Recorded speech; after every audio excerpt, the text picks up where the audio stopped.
अस्सलामुअलैकुम नाजरीन, गुस्ताख़ी रसूल मलऊन इंसान यती नरसिंहानंद जो गाज़ियाबाद डासना मंदिर का पुजारी है, उस मलऊन इंसान को पुलिस ने हिरासत में ले लिया है। प्यारे आका सल्लल्लाहु अलैहि वसल्लम की शान में गुस्ताखी करने के इल्ज़ाम में इससे पहले भी गिरफ्तार किया गया था, लेकिन ज़मानत पर रिहा कर दिया गया था। फिर से इस मलऊन इंसान ने आप सल्लल्लाहु अलैहि वसल्लम की शान में गुस्ताखी की तो मुसलमान सड़कों पर उतर आए और यती नरसिंहानंद को गिरफ्तार करने के लिए आवाज़ लगाने लगे और सोशल मीडिया पर उसकी गिरफ्तारी की मांग करने लगे और ट्विटर पर अरेस्ट का ट्रेंड चलने लगा। इसके बाद में गाज़ियाबाद पुलिस ने यती नरसिंहानंद को गिरफ्तार कर लिया। वीडियो में देखा जा सकता है कि किस तरह उल्टी सीधी बातें कर रहा है। उसने तो योगी आदित्यनाथ को भी ललकारा है। आइए सबसे पहले हम यती नरसिंहानंद की वीडियो को देखते हैं।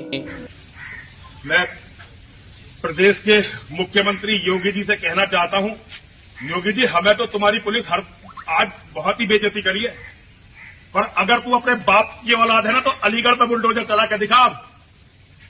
मैं तो केवल अपने लड़कों के लिए लड़ने जा रहा था।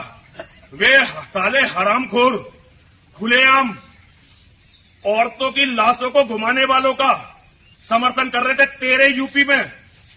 अब तू ये दिखा, तेरे बुलडोजर कर ले, जो हमें मार दे, मरना मंजूर है, जो कर सकता हो कर ले हमारे साथ। आज तेरी पुलिस ने जो बेइज्जती करी है ना, आज जो बेइज्जती करी है मेरी, सारी जिंदगी से भूलूंगा नहीं। तू मार सकता है ना, जेल भेज सकता है, धाराएं लगा सकता है, नकली लगा दे। मैं भी परशुराम का बेटा हूं, इसे भूलूंगा नहीं। आज जो केवल मैं अपने बच्चों के लिए लड़ रहा हूं, ये गलती है मेरी, और तू राजा बन के बैठ गया मेरे बच्चों की मेहनत पे, हमारे खून पसीने पे। लगा कितने मुकदमे लगाने, आज से बताऊंगा, आज से मरे बिना मानूंगा नहीं। या तो जेल डाल या जान से मार। तुझे चैलेंज कर रहा हूं, यही कर। तू खाले धर्म को वही इतिहास दिखा दे। तेरे पास मौका था महाराणा प्रताप बनने का, पर तू जो बना वो सारी दुनिया देखेगी। और ये नकली बुलडोजर, ये थोड़े दिनों में इसकी असलियत सारी दुनिया को पता लगेगी। जब पता लगेगा। बैरिस्टर असदुद्दीन ओवैसी साहब ने मलऊन यती नरसिंहानंद की फौरी जमानत को मनसूख करने का मुतालबा किया है। असदुद्दीन ओवैसी साहब ने कमिश्नर से मुलाकात के बाद मीडिया से गुफ्तगू करते हुए कहा है कि अदालत ने यती नरसिंहानंद को मशरूत जमानत पर रिहा किया था, तो अब आइंदा बयानबाजी नहीं करेगा। उन्होंने कहा है कि अदालत फौरन जमानत को खारिज करे और फिर उसके बाद उसके ऊपर केस दर्ज करके सख्त से सख्त सजा दे। आज एमआईएम पार्टी की तरफ से हमारे पार्टी के एमएलएज, एमएलसीज और मैं खुद कमिश्नर पुलिस हैदराबाद जनाब सी वी आनंद साहब से हम मुलाकात किए और उनसे हम एक रिटन रिप्रेजेंटेशन दिए, जिसमें हम कमिश्नर पुलिस हैदराबाद से ये डिमांड करे हैं कि एक यती नरसिंहानंद है जो दासना गाज़ियाबाद के टेम्पल के प्रीस्ट भी हैं, वहाँ पे रहते भी हैं। उन्होंने अपने एक वीडियो में, एक स्पीच में, उन्होंने prophet Muhammad peace be upon him सल्लल्लाहु अलैहि वसल्लम के बारे में बकवास और अनाप शनाप और डिरोगेटरी और ऑब्नॉक्शियस लैंग्वेज और हाईली कंडेमनेबल अल्फाज का इस्तेमाल किया प्रॉफिट मोहम्मद सल्लल्लाहु अलैहि वसल्लम के बारे में। उसमें मैं पूरा पढ़ के सुनाना मैं ज़रूरी नहीं समझता हूँ, मगर जो गंदगी और बेहूदगी की किस्म की जो बातें उन्होंने की है, जिसमें उन्होंने कहा कि मैं हिंदुओं से अपील करता हूँ कि दशहरा के दिन आप जो है प्रॉफिट मोहम्मद सल्लल्लाहु अलैहि वसल्लम के एफिजी बनाकर आप उसको बंद करिए। उसमें और दूसरे 4-5 चीज़ें भी हैं जो मैं नहीं समझता कि दोहरा सकता हूँ मैं यहाँ पर, मगर हम अपने रिटर्न रिप्रेजेंटेशन में लिख कर दिए, इसलिए लिख कर दिए ताकि जो उनका कंटेंट है स्पीच का वो पुलिस को मालूम हो सके। आप लोग जानते हैं कि ये यती नरसिंहानंद इससे पहले भी हेट स्पीच में अरेस्ट हुए, जेल को गए, और उनका एक बेल का कंडीशन ये भी है कि वो दोबारा इस तरह की बकवास नहीं करेंगे। तो हमारा फर्स्ट डिमांड ये है कि उनकी बेल को कैंसिल किया जाए। सिर्फ केस रजिस्टर नहीं होना चाहिए बल्कि उनको अरेस्ट होना चाहिए। और हम लोग हमारे रिप्रेजेंटेशन में सुप्रीम कोर्ट के उस जजमेंट का कोटेशन भी दिए जो सुप्रीम कोर्ट ने, honourable supreme court division bench ने सिविल नंबर 943/2021 में कहा कि सुप्रीम कोर्ट ने कहा कि सो मोटो एक्शन लेना जब कभी कोई हेट स्पीच देता। दूसरा, सुप्रीम कोर्ट ने कहा कि any hesitation to act in accordance with this direction will be viewed as contempt of this court and appropriate action will be taken against the erring officers। तो हम ये judgement का भी हवाला कमिश्नर पुलिस हैदराबाद को दिए। हम उम्मीद करते हैं कि इमीडिएटली एक्शन लिया जाएगा और हम सीपी से हमारे रिप्रेजेंटेशन पर कमिश्नर पुलिस ने हैदराबाद साइबर सेल के सीनियर मोस्ट ऑफिसर को ये ऑर्डर्स दिया है कि साइबर सेल में उसका केस रजिस्टर करे।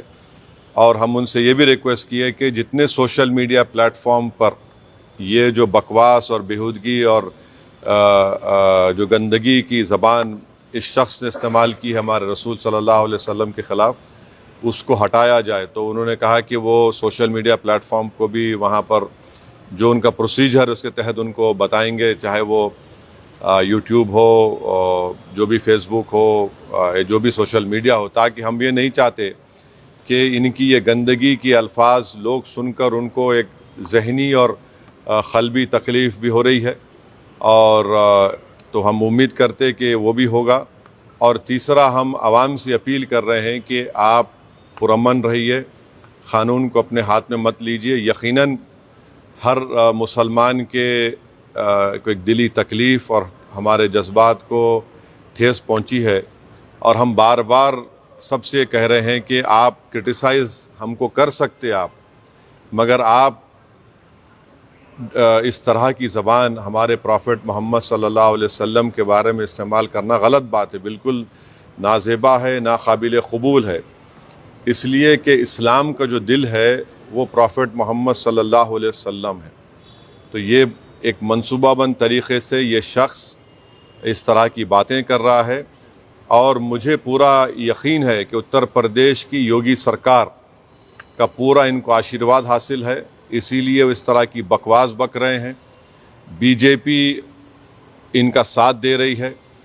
और अगर कल कोई लखनऊ में योगी आदित्यनाथ या फिर प्राइम मिनिस्टर मोदी का अगर कोई एफिजी जलाने की बात करता है तो उस पर फ़ौरन उसके घर पे पुलिस चली जाती, और अगर कोई एफिजी लेके आता तो पुलिस उसको अरेस्ट करती और बुलडोज़र भी इस्तेमाल होता। आखिर क्यों योगी आदित्यनाथ की सरकार और क्यों बीजेपी इस शख्स को कंडेम क्यों नहीं कर रही है? जब ये एक सिमिलर केस में जेल को जाके आ चुका है, उसको अरेस्ट भी नहीं कर रहे आप, उसको उल्टा बचा रहे हैं। तो इससे साफ जाहिर होता है कि उत्तर प्रदेश की योगी सरकार और बीजेपी इनका सपोर्ट कर रही है। हम प्राइम मिनिस्टर से इस बात का डिमांड करते हैं कि प्राइम मिनिस्टर जो सबका साथ, सबका विकास, सबका विश्वास की बात करते हैं, तो उनकी सरकार को ये चाहिए कि वो उत्तर प्रदेश में आपकी हुकूमत है, आप फ़ौरन इस शख्स को गिरफ़्तार करिए। और साथ ही साथ कल एक और वीडियो ये यति नरसिंहानंद का, उनके एक साथी का आया कि वो ये धमकी दे रहे हैं कि वो ना सिर्फ प्रॉफिट मोहम्मद सल्लल्लाहु अलैहि वसल्लम के नाउज़ुबिल्लाह एफिजी को बंद करेंगे बल्कि हज़रत अली के एफिजी को बंद करेंगे। ये क्या कर रहे हैं लोग? आखिर आप क्या करना चाह रहे हैं? क्या भारत में क्या आप मसले मसाइल पैदा करना चाह रहे हैं? तो इसलिए ज़रूरी है कि इन लोगों पर फ़ौरन एक्शन लिया जाए। हम तो यहाँ पर आज हमारा रिप्रेजेंटेशन देकर आए हैं और उनके ऊपर यहाँ पर केस रजिस्टर भी होगा। और हम सीपी से रिक्वेस्ट किए कि आप टीम भिजाइए, हैदराबाद की पुलिस को भिजाकर इनको सिर्फ केस रजिस्टर मत करिए बल्कि इनको अरेस्ट करके लेकर आइए। और BNSS के सेक्शंस हैं, उस सेक्शंस का हवाला हम आपको नोट में दे चुके हैं। तो ये एक बहुत ज़रूरी है पीस के मेंटेन करने के लिए। और ये किसी के भी जज्बात को आप ठेस नहीं पहुंचा सकते इस तरह की बकवास करके। और एक इंटेंशनली बार बार ये आदमी बोल रहा है और इसको एक पॉलिटिकल सपोर्ट है। अब ये बताना है बीजेपी को, प्राइम मिनिस्टर को और उत्तर प्रदेश की सरकार को कि वो बायस नहीं है। अगर वो बायस नहीं है तो इसको अरेस्ट करिए। अगर आप अरेस्ट नहीं करेंगे तो इसका मतलब ये है कि आपका पूरा आशीर्वाद, आपका सपोर्ट इसको हासिल है। और आप देख रहे हैं कि महाराष्ट्र में भी, वहाँ पर भी एक साहब ने इस तरह की बकवास हमारे प्रॉफिट मोहम्मद सल्लल्लाहु अलैहि वसल्लम के बारे में की है। तो पूरे देश में अगर इस तरह से बीजेपी इन लोगों को सपोर्ट करेगी और इस तरह से आप भारत की सबसे बड़ी माइनॉरिटी के जज्बात को ठेस पहुंचाएंगे तो ये सरासर नाकाबिल कबूल है। ये देश की तरक्की के लिए, देश की मजबूती के लिए ये लोग काम नहीं कर रहे हैं। ये देश को कमज़ोर करने का काम कर रहे हैं, देश के संविधान की धज्जियां उड़ाने का काम कर रहे हैं। और क़ानून तो एक क़ानून का तो कोई लिहाज ही नहीं है, माने क़ानून की धज्जियां उड़ा रहे हैं। माने बुलडोज़र इस्तेमाल करेंगे, क्या क्या अरेस्ट कर लेंगे, मगर इस शख्स के ऊपर क्यों नहीं एक्शन लिया जा रहा है?